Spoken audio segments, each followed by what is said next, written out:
सो hi hello नमस्कार दोस्तों। वो घड़ी आ चुकी है जब IBPS RRB PO mains examination लोग लिखेंगे। कुछ चीजें आप लोगों को मैं बताना चाहता था, लेकिन मेरे को फील हुआ कि नहीं यार, आखिरी के टाइम पे लोगों को अगर मैं अपना स्ट्रेटेजी थोप दूं तो कुछ लोग जो है, जो स्टूडेंट फरमाइश को मानते हैं, उन्होंने अपना स्ट्रेटेजी ही बदल डाला, तो फिर लेने के देने पड़ सकते हैं। तो दोस्तों बहुत इंपॉर्टेंट वीडियो है, आप इस चीज को समझिए। मेरे से रहा नहीं गया और मेरे को लगा कि नहीं बोलना चाहिए, क्योंकि अगर शायद हो सकता है कि कुछ लोग ऐसे होंगे जो इस चीज को लेके चल रहे होंगे, तो डेफिनेटली उनको हेल्प होगा। देखो, आरआरबी पीओ मेंस एग्जामिनेशन दूसरे मेंस एग्जामिनेशन से कई गुना ज्यादा डिफरेंट है, बहुत हिसाब से डिफरेंट है। इसमें देखिए, चीजें आपके पास ऑप्शंस मिल जाता है कि आप इंग्लिश चूज करें, सेक्शन की बात कर रहा हूं, या आप हिंदी अपेयर करना चाहते हैं। ठीक, तो आई गेस और आई होप कि आपकी प्रिपरेशन भी वैसी ही चल रही होगी। अगर आप इंग्लिश के पेपर को देना चाहते हैं तो फिर आपने उस हिसाब से पेपर को अटेम्प्ट करा होगा, आपके मॉक टेस्ट में और फलाने जितने भी सारे लास्ट ईयर के पेपर्स आपने लगाया होगा, तो एक बढ़िया सा एक प्रिपरेशन हो चुका होगा।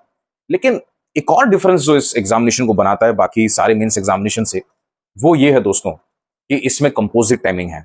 इसमें सेक्शनल टाइमिंग नहीं है, वो बंदिशें नहीं है कि आप एक सेक्शन में हो तो फिर आप उस सेक्शन में रहना पड़ेगा एक फिक्स टाइम के लिए, ऐसा कोई बंदिशें नहीं है।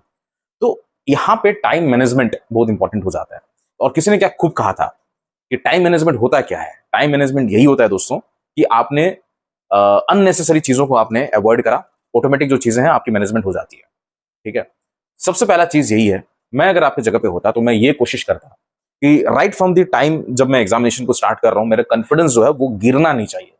भैया मैं कॉन्फिडेंट के साथ एग्जामिनेशन दूंगा, ऐसा थोड़ी है कि मन को मार के या एग्जाम हॉल के बीचों बीच बैठ के एनालिसिस मैं अपने से स्टार्ट कर लूं। नहीं, मैं कॉन्फिडेंस कभी डाउन करने नहीं दूंगा। जो मैं टाइम बैठूंगा कंप्लीटली, मेरा कॉन्फिडेंस कभी डाउन होना नहीं चाहिए। ठीक है, तो उसके लिए मैं क्या करूंगा, मैं आसान चीजों से शुरुआत करूंगा।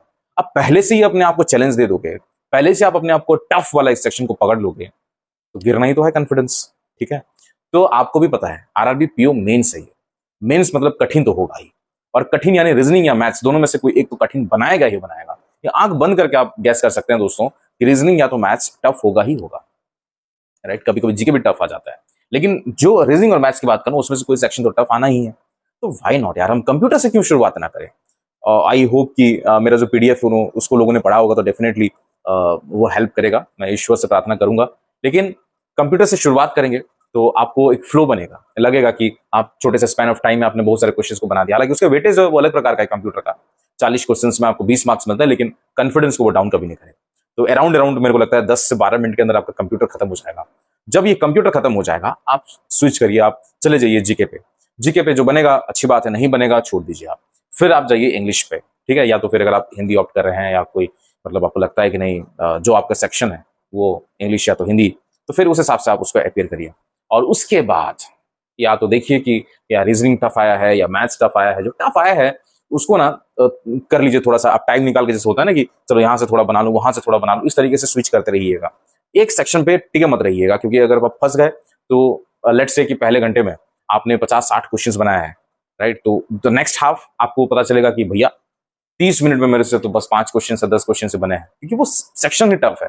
तो इस हिसाब से आपको टाइम मैनेजमेंट को बनाना पड़ेगा। ठीक है, और कल एक चेस का गेम है, वो जो शतरंज का जो एक खेल होता है, बड़े ध्यान से चलना पड़ता है, क्योंकि एक टाइम पे तो फ्लो अच्छा आ जाता है, लेकिन एक क्योंकि आप अपने सिपाही को बेचते रहते हो। ठीक है, लेकिन जब राजा फिर वहां पे आता है, एंट्री मारता है, तो फिर आपको भी पता है दोस्तों कि आपको बड़े फूंक फूंक के कदम रखना पड़ेगा, क्योंकि एक ऐसा क्वेश्चन अगर आपने पकड़ लिया जो फंसा सकता है, तो वो that will consume your around 10 to 15 minutes, और सबसे बड़ी बात, दिमाग खराब कर देगा, सेक्शन खराब हो जाएगा, एग्जाम खराब हो जाएगा। इसीलिए दोस्तों जो मैंने आप सभी को छोटे छोटे टिप्स दिया है, आशा करता हूं कि ये डेफिनेटली हेल्प करेगा। माइंड बदलिए मत, क्योंकि ये एग्जाम साल में एक बार आता है, और साल में एक बार एग्जामिनेशन कोई आता है तो उसको जान भी, जी जान भी जो है उतना ही लगाना पड़ेगा। ठीक है, मैं मुलाकात करता हूँ, आप सभी को विश करता हूँ ऑल द वेरी बेस्ट। कल जैसे एग्जाम खत्म होगा तो डेफिनेटली मुझे इंस्टाग्राम पे बता सकते हैं, टेलीग्राम पे बता सकते हैं कि कैसा रहा आपका एग्जामिनेशन। मिलते हैं नेक्स्ट वाले वीडियो पे, तब तक ले जाए जय भारत, शबा खैर, लव यू, अपने क्षेत्र को ध्यान रखिएगा दोस्तों, नमस्कार।